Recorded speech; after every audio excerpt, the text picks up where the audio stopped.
Hello, my friends, and welcome to another episode of 30 Albums for 30 Years, 1964 through 1994, where we take a look and a listen to the most impactful albums between those years, and we do it chronologically. So the plan is 30 albums per year for 30 years. I am your host, Jay Sweet.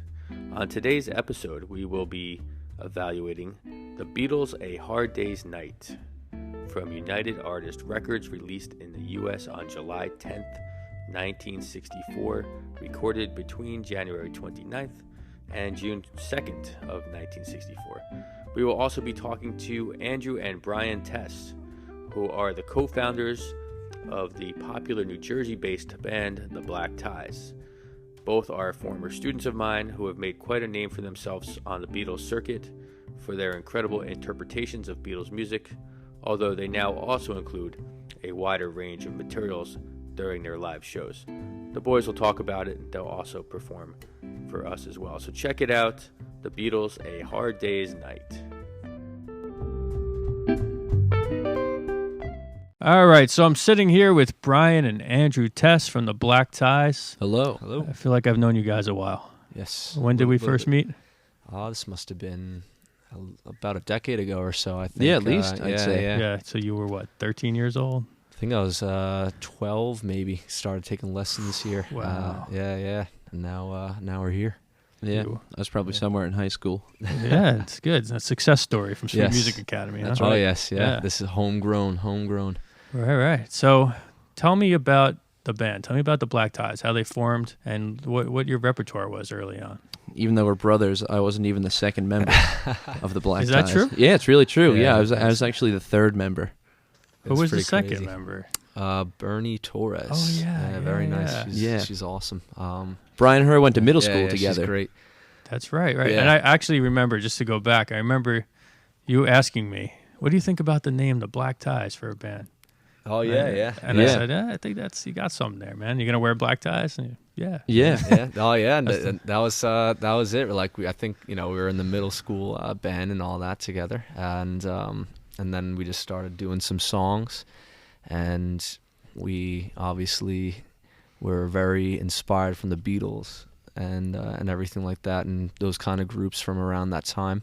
Yeah, probably a little more than 10 years ago, the Rock Band edition, the Beatles Rock Band came out, and we like to play Guitar Hero. We played a lot of Guitar Hero 3 after school, Right. and we got into the Beatles Rock Band, and that's actually how we learned how to sing, because you could watch, the lines moving up and down on the screen. So maybe it wasn't Really? the most technical way to learn how, but that's how we learned how to sing, and especially to sing together with harmonies. That's really interesting. Yeah, Yeah. it's crazy. That whole Rock Band, Guitar Hero explosion really got people wanting to play guitar, but more importantly, it got them to learn some really cool music that they probably wouldn't hear, because Yeah. generationally it was older stuff. Yep. Oh yeah, for sure. Yeah. I think they would pick B-sides of singles or not songs buried in the albums for these games, and to just expose a lot of people to music. Yeah, I agree. Yeah. So you got into the Rock Band or whatever Yeah, one, Rock right? Band, Yeah. Beatles Rock Beatles Band. Rock Yeah, Band. yeah. So that's Yeah. how you heard their music for the first time, or was your parents into the Beatles? How did that happen? Our parents actually didn't really listen to, that I can recall, too much music that wasn't on the radio, aside from maybe like Christmas or like Halloween music, the Monster Mash or like Sure. Bing Crosby tapes and CDs. But we got the Beatles 1 CD, which was a collection of their singles, and at the same time we got the Beach Boys' Sounds of Summer, which was another compilation album, and we Right. listened to those two a lot. And they just connected with you. Yeah. And surprisingly, I think the first song that I heard from the Beatles CD was A Hard Day's Night, which is pretty ironic, because of what we're discussing today. Yeah, so yeah, he just get a good intro for the album. Today's That's right. album is A Hard Day's Night. So I do remember there was actually, Brian, even a shift for you. When you discovered the Beatles, I noticed you practiced a lot more. You were a lot more into, it just inspired you to just play more. you know? Yes, yeah, for sure. I remember bringing these songs to you and asking about these parts that you would think would be simple, but were a little intricate. And I remember we dug deep into these songs, and it really really got me inspired. Absolutely cool. And so at the same time, you both got into it.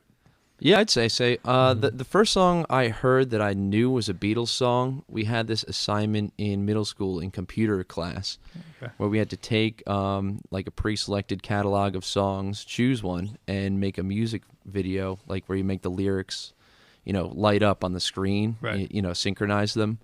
And the demo video that the teacher used to show us was Hey Jude. And that was the first song I'd probably heard like Here Comes the Sun or something before right. that, but Hey Jude was the first song that was a Beatles song that I knew was a Beatles song. And that was the song that actually got me into the Beatles. Interesting. Did they explain the meaning behind Hey Jude or anything, or it was just a easy song? I just liked it. Yeah. Very cool. Yeah, it's interesting how people come to the Beatles, Yeah. But the rock, do a video game, and more and more, that's what people are bringing. Even teaching music now, that's what they want to learn, music from video games. Yeah. Yes. So it's a shift. So then you formed this band, the Black Ties, right? Yep. And you said, how long ago was that? It's about 10 years ago. Yeah, about 10 years ago it's now. 10, That's 11. crazy to me. Yeah. So about 10 years ago. Was it all Beatles material at first? I mean, naturally, the songs from playing Rock Band, we knew how to sing the most Beatles songs, but Right. we even then played other songs, probably more contemporary, like, 50s, 60s, mostly contemporary songs. I think the first song that Brian and the drummer at the time, Bernie, had to learn in middle school, correct me if I'm wrong, I think it was I Want to Hold Your Hand or something. Yeah, you're correct. Yeah, we did that little project, and it was that was fun. Yeah. So Right. I had been playing bass guitar because I wasn't allowed to play guitar until I was a little older. So I picked up the bass guitar, and I just pretty much learned songs that Brian either knew or was learning. Right. And what's the age difference between the two of you? 5 years. Okay, yeah, because I Yeah. remember, you weren't in college at the time when you started? No, right? But you yeah, were, I was in in high school right? somewhere. Awesome. So what was the first gig? It was actually, I think it was in the first official gig as the Black Ties was in Freehold. Yeah, Is that right? Yeah, in the square. There's a little talent contest. Yeah, called Freehold's Got Talent. Oh, okay. We didn't have enough talent to win it at the time. Yeah, we but gave it was a fun experience. Give and it a good go. What's really funny is the group that won were a School of Rock group, and their drummer at the time is actually one of our drummers now. Yeah. And he's from Staten Island, so that's kind of a small world kind of. And that's irony. where you met? That's where you met, or it's That's just not where we met. Officially, but, Just a coincidence. Yeah. Yeah, Right. we were introduced to him a couple years ago through a mutual friend. Right. So Freehold Got Talent. So that's right across from Bruce Springsteen's house, probably. That's right. right. In the Yeah, suburbs. it's pretty close. Or the house he grew up in, at least. Yep. Some good restaurants too. Yeah, absolutely. All right. So tell me about the progression of the band. So how does it become a thing that's more than just a hobby for you guys? I think. I mean, you were really young when it started, obviously. So Yeah. I I guess it was just over time, it kind of built up. Like at first, it was just a hobby and just something that we did after school, play an occasional performance. And then, we started getting called, oh, we kind of want you to play here or somewhere. And then naturally, we just started getting more gigs and then started playing more and more. And now it's becoming a little bit of a more serious, almost kind of our job as of now. Yeah.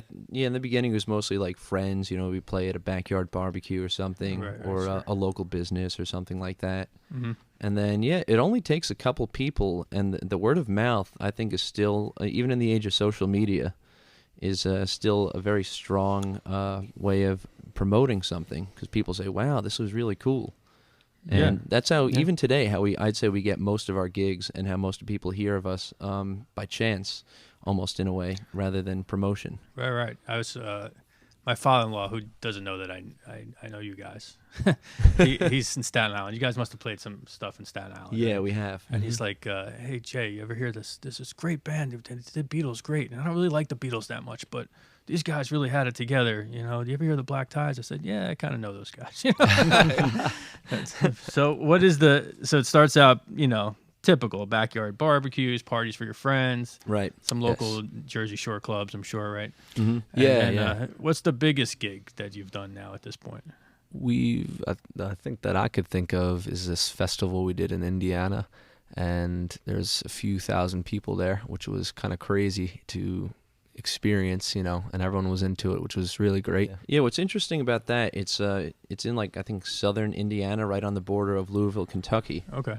And it's technically a Beatles-themed festival, but the great thing about it is that they let you still bring your own personal style to it. So, we'd play a Beatles set, but it's like a 5-day festival. Right. And by day 3, people only want to hear so many Beatles songs. So we often break out the other stuff we like to play, maybe stuff you'd play at a bar or a wedding. And we've even played some original songs that we've written. And it's really a great time, and the people are very receptive to that kind of stuff. So that was a Beatles-specific festival, right? Yeah. Yes, yeah. So you mentioned, these festivals, and there's dozens and dozens and hundreds, I'm sure, of Beatles tribute and or cover bands, I would say. Mm-hmm. At least. But you guys differ in a sense. Well, right away, you don't do the wigs and the different the accents. garb and yeah. Yeah, but there was a point, I don't know if you still do it, which really, I was really impressed, even when you guys were younger, how you did do like sort of the Beatles banter, especially the earlier Beatles banter. Was that something that was conscious, or and it wasn't like, it didn't seem scripted. Yeah, no, I think something that people liked about the Beatles was their youth, and that they would say and do anything. And I think we're similar in that way, that we just like to have fun. And, we like to have fun with the crowd or the audience, and with each other. So I think that's more of just maybe a personality trait that we shared, rather than, a scripted or forced kind of mannerism. Right. Because you see some of these other Beatles acts, and you go to one show and you've seen the show. Yeah. Mm-hmm. And, they do their thing well. But I feel like there was sort of like a natural sort of progression in that you guys just felt more comfortable. Yeah. And took on the Beatles persona, at least their banter and I think people forget, they were actually very funny. Yeah. Especially early on when they really liked each other. Yeah. Yes. It seemed like they had this an inside joke. It was them against the world, right? And they let you in, but to them it almost seemed like they almost seemed amazed at their success. I mean, who would? Yeah, it seemed like it. Oh, especially for sure. in 1964, right? They come to America the Yeah. year we're talking about, and it's like Beatles are everywhere, right? I mean, people cut their hair, and it was a much needed time after the assassination of Kennedy, only a few months before. I think America was really like in need of some sort of relief, and some sort of comic relief, and they were like a little, their hair was considered, I guess, long for the time, and they were considered a little bit dangerous, but yet they were kind of like, the parents were kind of cool with it still for the most part, right? Yeah. I think so. So, I don't know. It's just an interesting time, I think, for music, certainly. But yeah, just to go back to that. So, I mean, the Black Ties, they're a band within themselves. They're not necessarily just a Beatles tribute or cover band. No, definitely not a tribute band. We can play Beatles covers, but the Beatles are one of the bands that we like the most. Everyone has to have a favorite artist. Right. And I think, a few decades ago, every single band, you couldn't have a band without deriving some inspiration from the Beatles.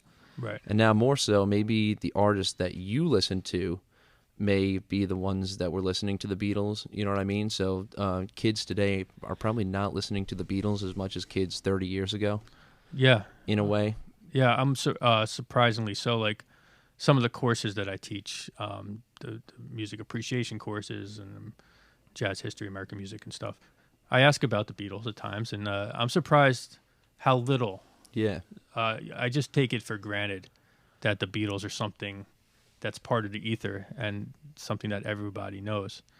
And yet it's maybe not so. So it's kind of neat to have younger guys like yourselves who are still in their 20s, kind of present this music to your peers, right? And some of them probably were not Beatles fans. I mean, I don't know what I'm trying to remember what was popular when you guys were a kid. I mean, it was Sugar Ray when I was a kid, yeah, and Sugar All Ray. Star, Smash Mouth, Right, that right. kind of stuff. A lot of the pop punk kind of bands, Pop or punk, just your typical pop, like I guess Beyonce and stuff like that. yeah.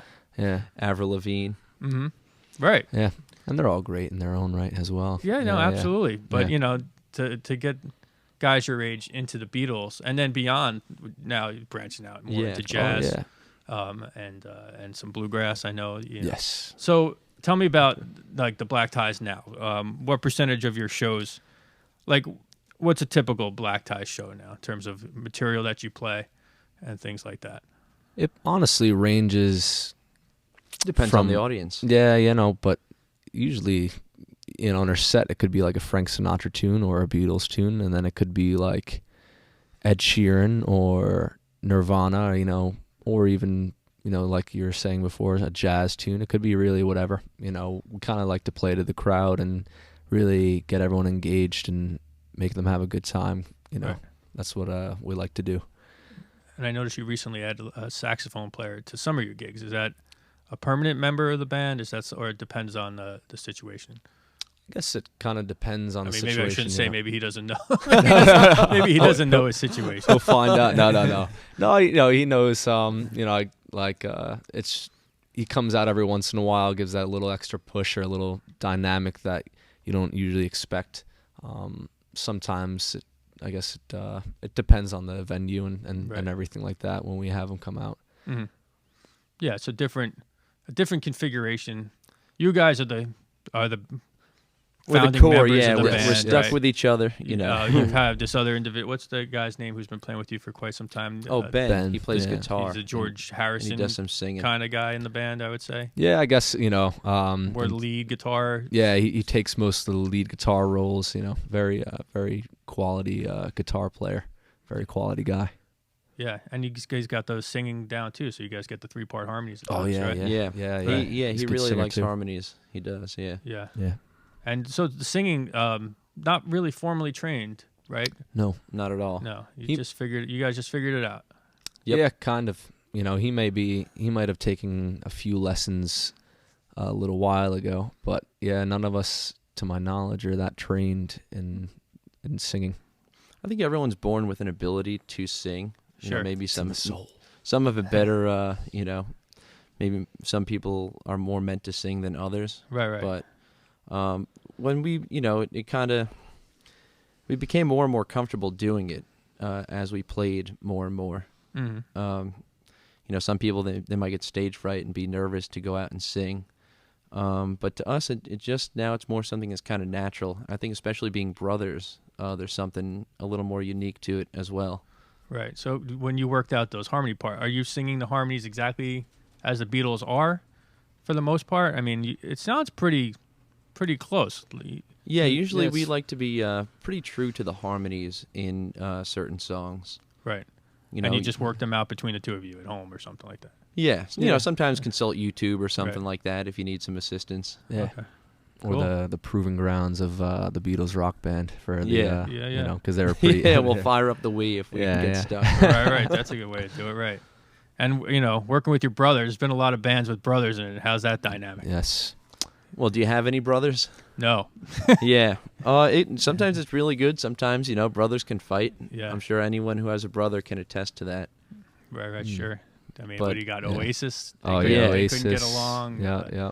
Black Yeah. Froze is another one. Had some Yeah. issues. The Allman Brothers. Right. Yeah, the Beach Boys even. Oh But yeah, that's a good example. Yeah. we're still here, and we do enjoy playing with each other very much. It seems like you do. I enjoy watching you and watching the videos that you post. So, what can we expect from the Black Ties moving forward? Well, we're doing a slight transition to originals and things like that, so stay tuned for that. We'll just keep playing a lot of music and trying to get our name out there and giving everyone a good time. Yeah. And where could people go to learn more about your shows and listen to some of your music? Well, we'll be posting on Spotify relatively soon, so once we get our recordings wrapped up and everything, you could find us on Black Ties Official on Instagram. Yeah, we got a website too, pretty new, that our friend Frank helped us out with. It's called blacktiesband.com.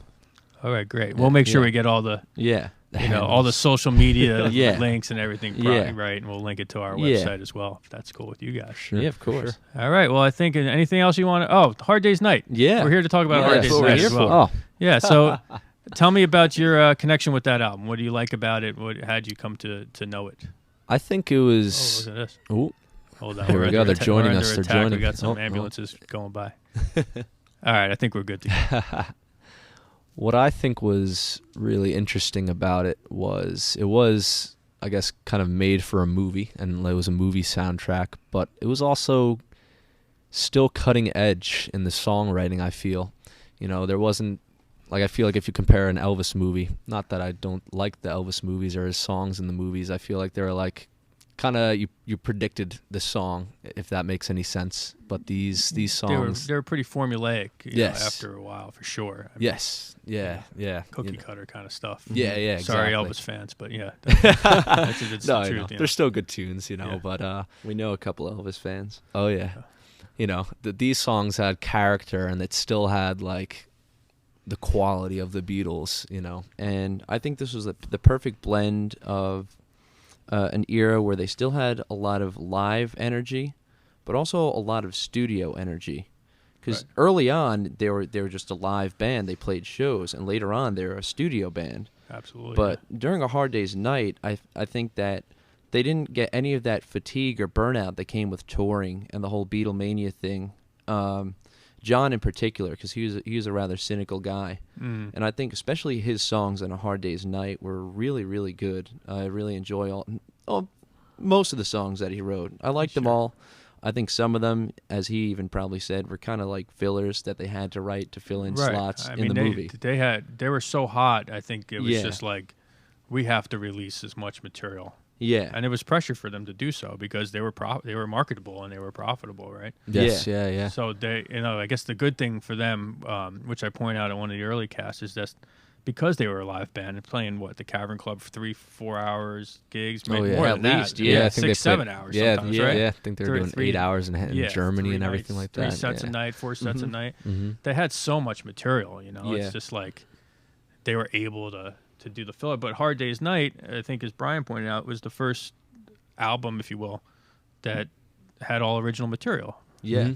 Yeah. Which was unique for the British invasion bands. At the time. Oh, for sure. They like to play a lot of blues stuff, the British groups. They like to play Chuck Berry and blues things, if I'm not mistaken. Absolutely. And the Beatles did too, but they seemed to draw a little bit more from some standards. Motown, they really, R&B, of course. And whereas some of the other British invasion bands, particularly like the Stones and the Kinks and the Animals, seem to really have to rely on blues materials. Not really they chose to as well, but the songwriting was nowhere near where the Beatles were even that early, and they really had to scramble to try to catch up. I think. Yeah, for sure. I think the Beatles played so much, they said that they'd be going on to play a show, and all the songs that they had in their set were just played by another group. Yeah. And that's why they started writing songs, because if you write your own song, no one else can play it. Mm-hmm. Yeah, but they did it really well. They did. I guess Paul and John were writing, 17, 16 years old. I mean, they've been writing for quite some time, but and there's some duds, and they're not all great, but and then of course George Martin comes in, really helps to shape, and I think that's one of the big differences as well between them. Yeah, and the other bands that they were competing with, if you will. Yeah, like you mentioned before with their humor. I think I read that maybe Ken, you had on another podcast episode, might have mentioned that what got the Beatles their recording contract wasn't actually their performing abilities, but their humor, because they had their audition or whatnot, and I don't think it went great. And George Martin said, is there anything you have an issue with? And George Harrison said, well, to start, there's your tie. That sounds about right. And George Martin was actually, he was into comedy, as much as he liked to consider himself very regal. He liked comedy, and that one made him crack. And he said, these guys have a great personality. I think we should give them a shot. Yeah, it was an unusual pairing on the surface. George Martin coming from this more of a classical, formalized background, and they almost looked at him, I think, especially early on, as a father figure type. I mean, he was, I don't know how much older, really not as much older as you would think. I mean, old enough, though. I think he's about a decade older than they were. Not too. But he was still a fairly young guy even, but had done some things in the music field, you know. Mm-hmm. Yeah. And it just was like it was just the right moment at the right time, and then the right guys, you know. Although I guess Ringo was a later addition, of course, but they really didn't take off until they got Ringo with them. Right. They've been together for a while, but I think, you know, a lot of people don't realize that Ringo completed the puzzle, so to speak. He did, and a little bit underrated in that regard. You know, he with the new movie that came out, the documentary. I'm sure you guys saw it, right? Yeah. I was really impressed by just how he was kind of the glue in some sense. You know, he had an amazing ability, at least from that film, which is, you know, a lot of footage, especially at that time when they were kind of not getting along so well.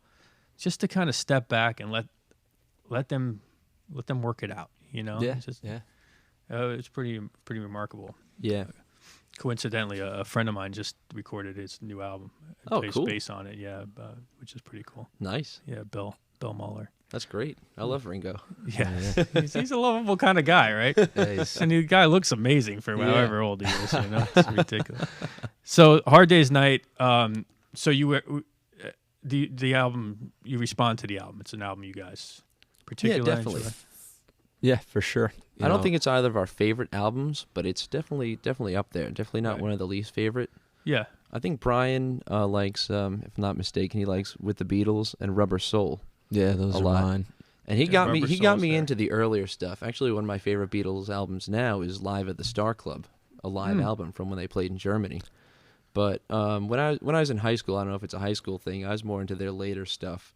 Right. Like, they're doing that, you know, whatever psychedelic, more experimental stuff. And I didn't appreciate the earlier music that they made as much when I was younger. Yeah, same for me. I came to them through Sgt. Pepper's. My father just played that album. And I had to work backwards, you know what I mean? And just doing this podcast, I have a new appreciation in a sense for their earlier stuff. I mean, obviously the later stuff couldn't have happened without that progression. But yeah, I mean, Rubber Soul, 1965, right? I think that's really when they started to think about albums as albums, I think, right? And for a sure. lot of these, except, you know, Hard Day's Night is a collection of songs for a movie, but really their earlier stuff is a collection of songs, not with the albums. Yeah. And no one was thinking albums in pop music at that time. No. You know? Yeah. I guess they're writing the singles kind of thing, you know. Get your Yeah, they were a single out collection there. of singles. I mean, Sam Cooke's first stuff and Otis Redding. I mean, the same year we're talking about now, Meet the Temptations is just, Right. you know, you had to Meet the Beatles, Meet the Temptations, Yeah. and it was just a collection of their singles, you know, because things were still being sold on 45 records. Yeah, or covers for filler tracks. Yeah, you know, having Ringo sing Boys and things like that. So yeah, but it is a monumental album in the sense that it was the first one where it was all Beatles tracks, which was unique, I think, at the time. Mm-hmm. Sure. Yeah. I think I admire a lot that, you know, each song seemed a little different, which is what we kind of do as well when we're playing different songs.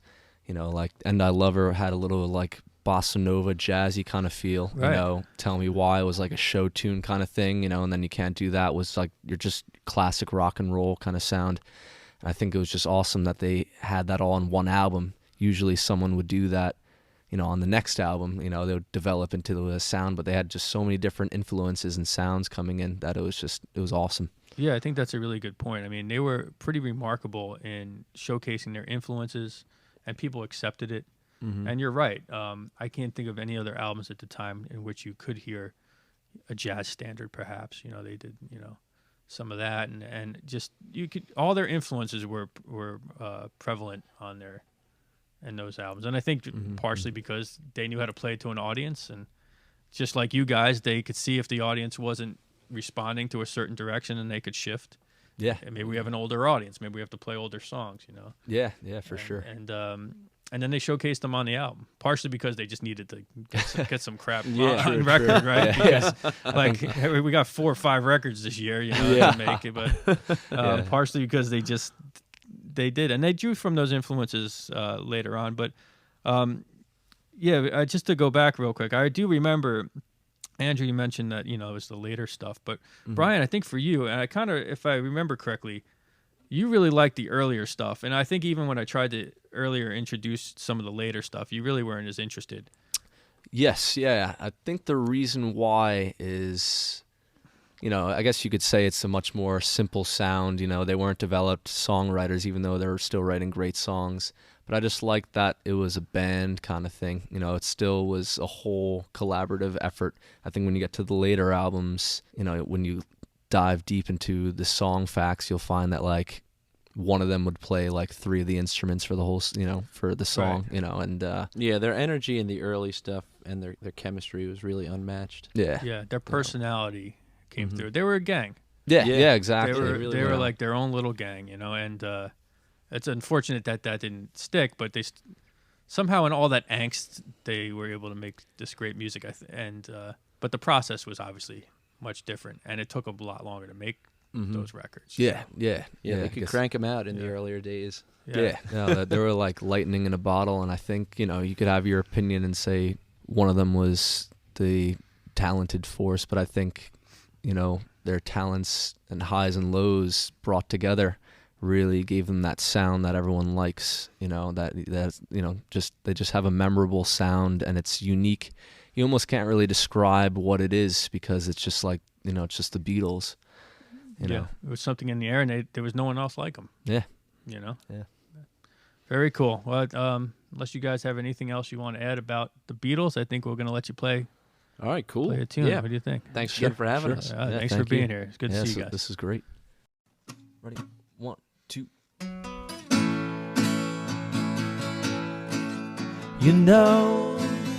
If you break my heart, I'll go, but I'll be back again. This time, told you once before that but I came back again. I love you so. Yes, I'm the one who wants you. Yes, I'm the one who wants you. You could find better things to do than to break my heart again. This time I will try to show that I'm not trying to pretend. I thought that you would realize that if I ran away from you, then you would want me to. But I got a big surprise. You. If you break my heart, I'll go, but I'll be back again. 'Cause I told you once before goodbye, but I came back again. I wanna go, but I hate to leave you. You know I hate to leave you. You, if you break my heart, I'll go, but I'll be back again.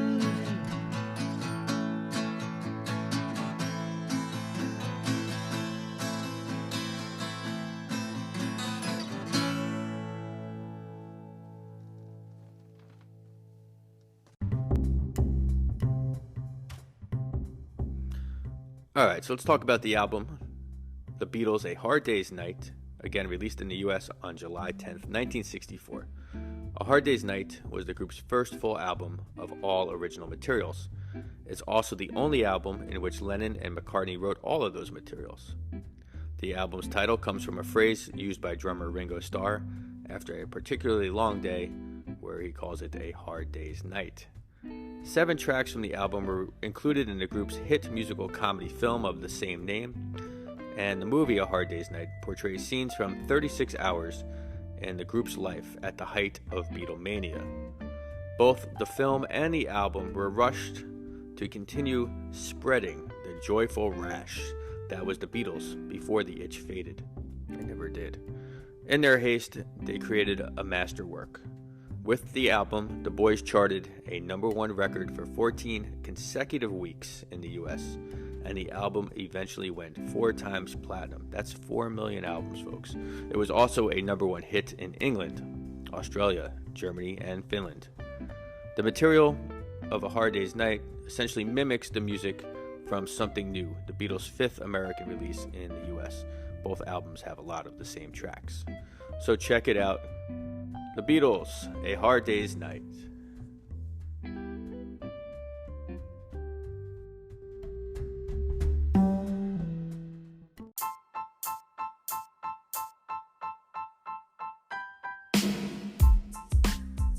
Alright, let's drop the needle on track number 1, A Hard Day's Night, which opens with one of the most discussed first chords in music history.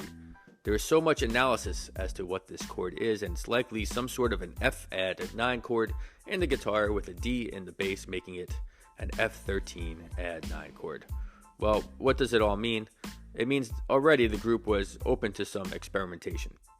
Now, for the title of the song, Ringo recalls saying the following: "We went to do a job, and we worked all day, and we worked all night. I came up still thinking it was day, and I said, 'It's been a hard day.' And then I looked around and saw it was dark, and so I said, 'Night.'"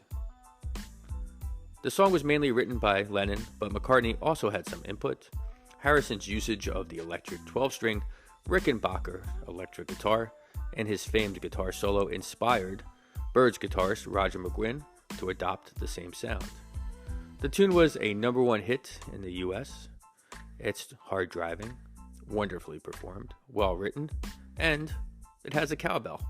So what else do you need to know? It's a classic.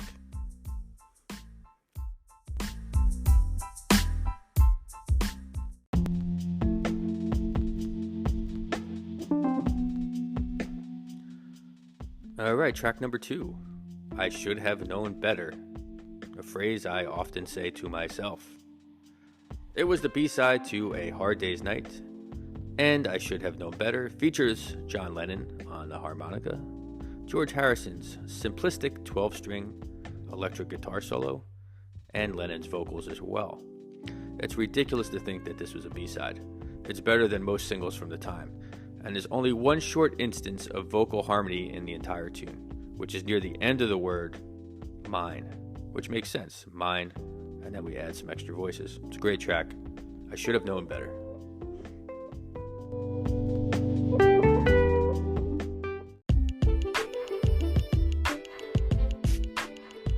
If I Fell is track number 3, and it's a song that was offered by John Lennon with some help from Paul McCartney. It was Lennon's first attempt at a quote-unquote proper ballad. It was another B-side release that's good enough to be a single, and the song offers some close vocal harmonies, and Harrison's 12-string electric again is present on this piece. The song is reminiscent of many songs included in the standard material that we now know as the Great American Songbook. It's great songwriting. If I Fell.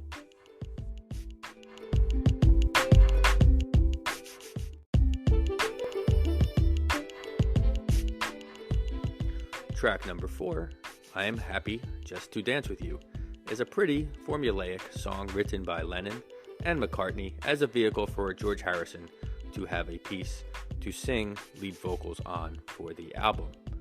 Ringo didn't get one for this record. The song is a bit of a throwaway, and even the Beatles' Trash is worthy of a dumpster dive. It's still pretty good, so check it out. I'm happy just to dance with you.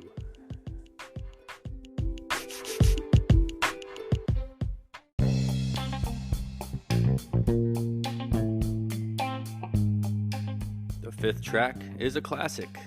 It's And I Love Her, which was primarily written by Paul McCartney, who was excellent at writing love songs.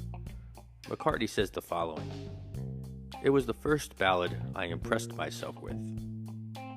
The song reached number 12 on the Billboard charts. Take notice of the woodblock clave pattern, giving the song a bit of a cha-cha beat. which is supported by Paul McCartney's bass line. George Harrison's acoustic work is notable as well. The chords are beautiful, and so are the lyrics. And I Love Her shows the Beatles' range early on. And I love it. And so did Kurt Cobain of Nirvana, who made a home recording of the song. And I Love Her.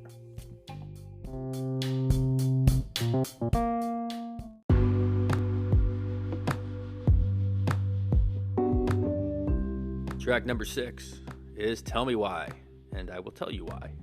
Tell You Why is written by John Lennon. Stylistically, the song is rock and roll meets 1950s doo-wop. Lennon tells us why he wrote it in the following quote. They needed another upbeat song, and I just knocked it out. It was like a black New York girl group song. Many of these quotes come from the Beatles Bible, which you can check out on the web. The boys even sing in a very high falsetto on the tune, probably because they were singing like females. Tell me why.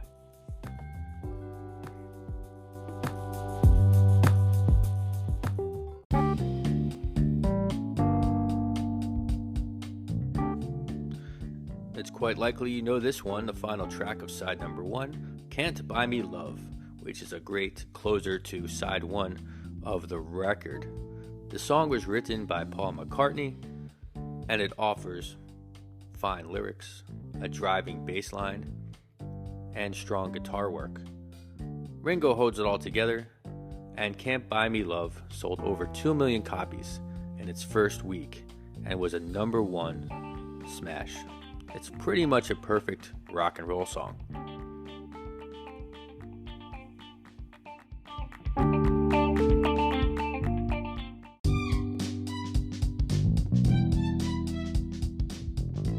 Alright, did you flip the record? Well, go ahead, flip the record. Drop the needle on side 2 because that's where we're at. And track 1 is Anytime at All. Anytime at All is a pretty rockin' song for the time, and it was written mainly by John Lennon. Now, the tune was unfinished when it was brought into the studio, hence the somewhat weird instrumental bridge. I think they threw that one together.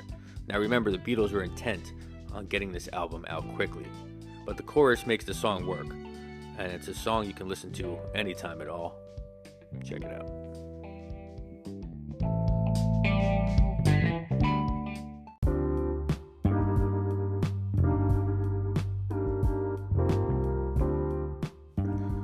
Alright, you might want to grab a box of tissues. It's time to cry. Track number 2, I'll Cry Instead, which was written by John Lennon. The tune is performed in the popular rockabilly style that influenced the boys. The lyrics are darker than most early Beatles songs and may have reflected the group's popularity and the loss of privacy that they felt due to that popularity. Paul McCartney has suggested that the lyrics reflected John Lennon's difficulties with his marriage to Cynthia. Cynthia believed the tune had to deal with an overall cry for help that John Lennon was feeling. In the lyrics, Lennon sings about crying over the only girl he ever had. Then he plots his vengeance and plans to break hearts all around the world. But for now, he will cry instead. The song is concise, it's reflective, and it's effective. A great album track. I'll Cry Instead.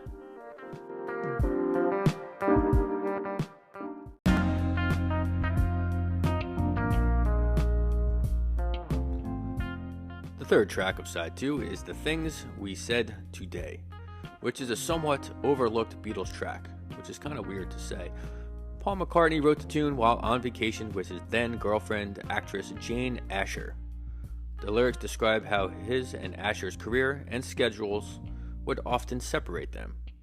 The two were engaged, in fact, in 1967, but broke off that engagement and ended the relationship a few months later. The tune provides some advanced harmonies for a pop tune. The Things We Said Today was offered as a B-side to A Hard Day's Night. The song is another small glimpse into the personal life of a Beatle.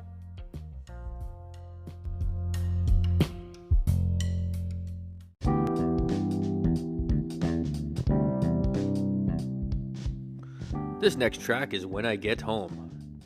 The piece sounds pretty generic, and it's really not John Lennon's best work. He wrote the song, but it's on the record. We check out everything that's on the record. It took 11 tracks to record this one, and it's said to have been inspired by the Shirelles. And again, the boys jump into some falsetto vocals on this one. Check it out, or check it out when you get home. Either way.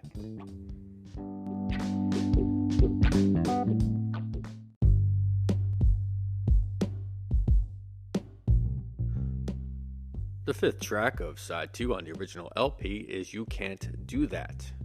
The song is a Lennon tune that he claims was inspired by Wilson Pickett. Once again, the theme is that of a jealous lover. Lennon appeared to be having some issues with jealousy. Harrison offers some notable guitar work on this hard-driving R&B, and despite its somewhat misogynistic nature, it is a great tune. Another example of a US B-side that could have been a hit if promoted as a single, but they didn't do that. Enjoy You Can't Do That.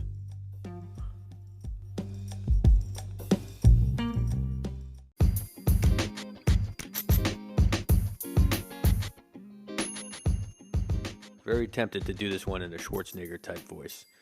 Track number 6 of the original LP is I'll Be Back. I'll Be Back. I'll Be Back is a ballad mainly written by John Lennon that offers some flamenco-style guitar work and a solid harmonic structure. The song's form, time changes, and phrase lengths are pretty unique for a pop tune, and also the song has no chorus but 2 bridges. Who was doing that at the time? No one really. It further displays that the Beatles were not your average bugs. And lyrically, the song also shows a vulnerable side to John Lennon, which may have been needed after songs like I'll Cry Instead and You Can't Do That. It's one of my favorite tracks on the album. I'll Be Back.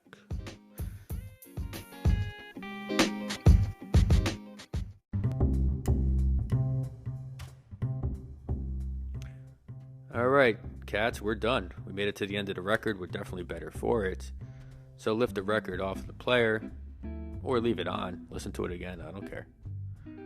But in conclusion, A Hard Day's Night is one of the most impactful movie soundtracks ever.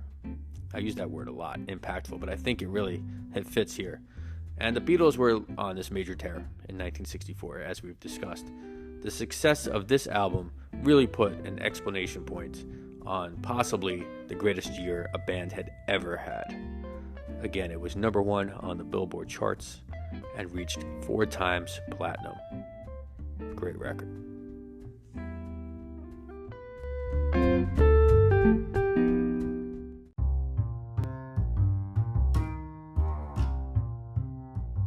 All right, my friends, I want to thank you for listening to the podcast. If you like what you've heard and want to learn more about the album or the show, please check out the website, 30albums430years.com. You can also check us out on social media. I also have a book available, The History of American Music, 1750 through 1950, an origin story, and you can get that through Kendall Hunt Publishers. I also want to thank Andrew and Brian Tess from the Black Ties. For their upcoming performances and events, go to blacktiesband.com. Check them out. They're really fun to watch. Also, just one more thank you to RJ, who helped produce this episode. He helps me with the audio and recorded the Black Ties for me. And Renee, who assists with the website and the social media as well. So thanks again, and hang out. There's a little bit of bonus material on this one. Stick around.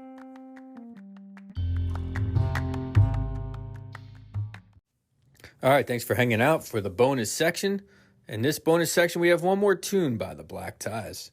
Enjoy. Ready? 1, 2, 3, 4.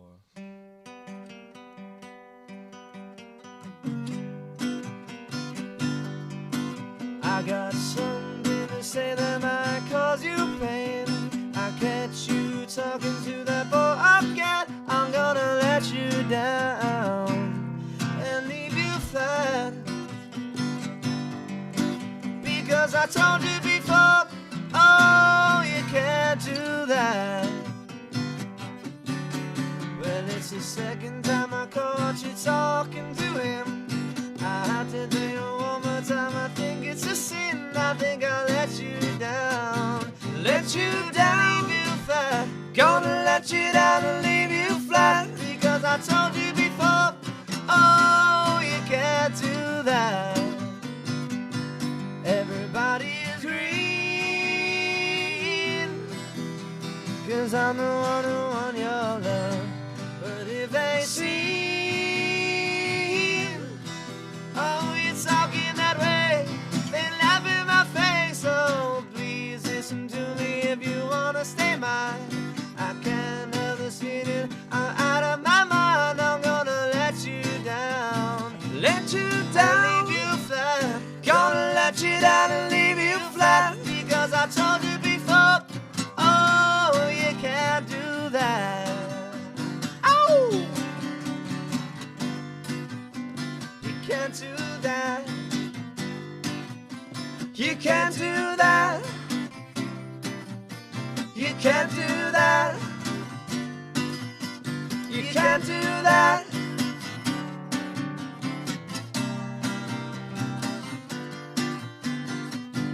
Everybody is green, 'cause I'm the one who won your love. But if they see, oh, you're talking that way, they laugh in my face. So please listen to me if you wanna stay mine. I can't help this feeling, I'm out of my mind. I'm gonna let you down, let you down, leave you flat. Gonna let you down and